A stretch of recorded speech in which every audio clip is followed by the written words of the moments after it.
Scène de liesse au siège du parti AfD en Thuringe. Incarné par son leader controversé Björn Höcke, le parti d'extrême droite allemande vient de remporter le scrutin régional.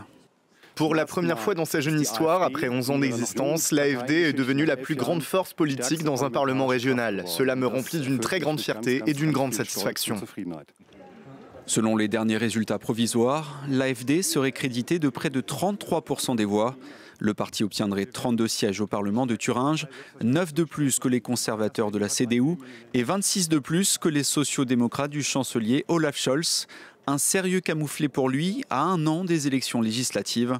Dans le land voisin de Saxe, la CDU remporterait d'un souffle l'élection avec près de 32% des suffrages contre environ 31% pour l'AfD. Un résultat historique dans l'Est du pays qui ne doit rien au hasard. Anti-immigration, eurosceptique et fermement opposé aux livraisons d'armes à l'Ukraine, l'AfD incarne ici le changement et l'espoir dans des régions qui se sentent délaissées par la chancellerie. On voit facilement où commence l'Est et où commence l'Ouest. Il y a de meilleures infrastructures, une meilleure industrie et une plus grande concentration d'entreprises à l'Ouest. Nous sommes oubliés.